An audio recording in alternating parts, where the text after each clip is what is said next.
most athletic quarterback we've ever seen. You've got that size, you got that ability. A team's just got to take a chance on him. The fact that he is 6'4", 244 too. He's bigger than some of these defensive studs who are going to be in the draft. He's Michael Parsons playing quarterback. I came to tears as you were about to hug the commissioner. What was going through your mind? The journey starts now. You know, you guys, I think it's pretty safe to assume that if you are watching this video, that you were more than aware yourself that the quote-unquote wild card heading into this entire 2023 NFL draft was none other than Florida quarterback Anthony Richardson, and that can be said for pretty obvious reasons. But what most of us didn't know, and probably didn't expect at least, was that he'd be leaving Kansas City in an Indianapolis Colts uniform. And I say that specifically with everything that we had been actually hearing leading up to the draft. Nonetheless though, I mean, here we are. But while the initial reaction seemed to be that of surprise and shock, rightfully so more than anything else, I'm not seeing many people actually talk about the situation that Anthony Richardson is getting thrown into. And well, the specifics of the situation might just be a lot crazier than some of you were expecting. But if you guys are looking for more draft and off-season content, do not forget to subscribe and turn on those notifications to never miss another video as we approach the 2023 season.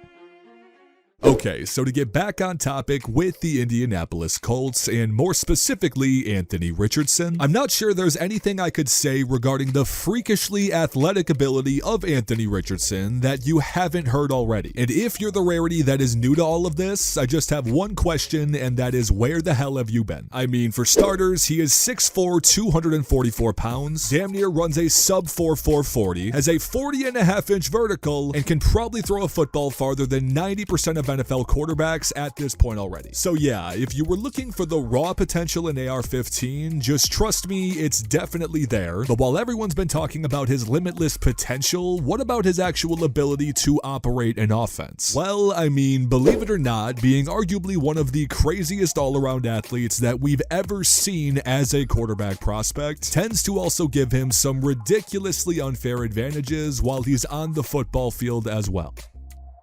Now with what I'm about to say, please, I am begging any of you guys watching this, just take it with a grain of salt. But there are very few quarterbacks, if any, in the entire NFL at this current point that possess more of a limitless dual threat quarterback ability than Anthony Richardson could one day possess down the road. And yes, before any of you try to roast me in the comments for saying this, I am not oblivious to the fact that he definitely needs some work done in terms of what he can do in the air, because some of the numbers from his very small sample size in his college days would absolutely tell us this. But what makes him one of the most unique prospects ever at the position is the numerous ways in which he can alleviate so many problems that 99% of quarterbacks cannot do. Just take his one full season as a starter at Florida for an example, because in this situation we saw AR-15 placed into a spread style offense that included both capable wideout threats as well as an established run game that was heavily utilized to support him. And in terms of playing to a quarterback prototype like Anthony Richardson's strengths on the field, this is the pure definition of how to do it. Because within their spread formation, while also heavily incorporating plays such as read options, RPOs, play actions, etc., Florida typically just seemed to take the approach of trying to overwhelm opposing defenses with the numerous potential ways that a guy like Anthony Richardson could attack them. I mean, just in terms of when he drops back in the pocket, if his athleticism to escape the pocket either on designed rollouts or extending plays in almost any situation effortlessly wasn't enough to keep defenses on their toes, with his arm strength and velocity he can put on the football coupled together, I am 100% serious when I say there is not a spot on the field that he cannot hit his target. But then again, when you're discussing using AR-15 in run designs, while we're initially quick to compare him to guys like Lamar Jackson and Jalen Hurts with what they're doing at the professional level right now, all I'm telling you is just take a look at the film, and more specifically the numbers that he put up in a 12-game sample size last season. I mean, if he is put in an ideal situation, obviously with due time and development, there's really no reason that he can't thrive in this offense. But obviously, aside from all of the film and everything we've seen from Richardson heading up to the draft, there's still the underlying question of how he will fit into the system that is the Indianapolis Colts.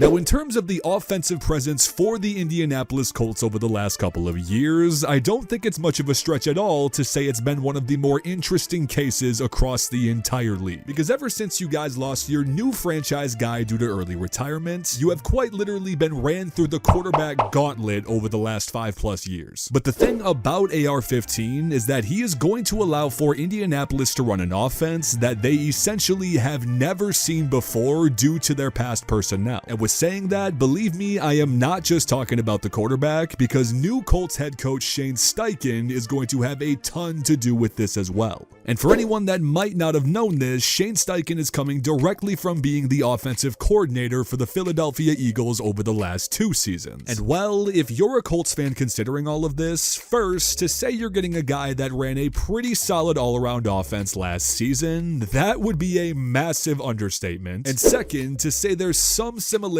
between the quarterback Shane Steichen ran his offense with last season compared to the quarterback he's going to be working with going forward, well, that would probably be an even bigger understatement. And while the clear similarities between AR-15's offense in college compared to the offense that Shane Steichen had been using with Jalen Hurts over the last couple of years would be more than enough to excite most Colts fans, what should undoubtedly stand out most is both the improvement and the development that was seen from Jalen Hurts under the lead of Shane Steichen. Because in case any of you were unfamiliar with this, the production that was seen from Jalen Hurts in his 2021 season compared to his borderline MVP run in the 2022 season was pretty substantial, to say the absolute least. But it's also not a coincidence that Shane Steichen didn't take over as the main play caller for Jalen Hurts until the 2022 season. So, I mean, in terms of finding the right person to groom AR-15 into the professional level, I don't think you could find much better than Shane Steichen's resume as of recently. But again, as we've already mentioned time and time throughout this video, what makes these offenses under Shane Steichen so unique and multifaceted is the way in which they use both the air attack and the ground game around the quarterback. And somewhat similar to what Steichen had been working with in Philly, you definitely cannot look past the running back depth of this Indy team with guys like Jonathan Taylor, Zack Moss, and Deon Jackson, or in the air attack with Michael Pittman Jr. and Alec, for example, definitely improving over the course of last season. And hell, they're looking to add even further to that core in this year's draft, as we saw with their selection in Josh Downs. I'll just say that while we don't necessarily know how long it's going to actually be before we see the raw product that is Anthony Richardson implemented into the Colts offense, we can at least say that just in terms of the moves they're making in the quarterback room, they look to be on the right path. But of course, as with everything else we discuss here on the channel, we'll just have to wait and see. Nonetheless though, you guys, I am extremely curious to hear what you all have to think about the Indianapolis Colts situation, so please be sure to let me know in the comments, out of everything we saw from Anthony Richardson heading into the 2023 draft, what do you think of him as an overall quarterback, and what do you think his ceiling could potentially be in the near future? But also, I just wanted to say thank you so much to each and every one of you out there for watching. I appreciate you all more than anything. You all know this, and I will see you guys in the next video.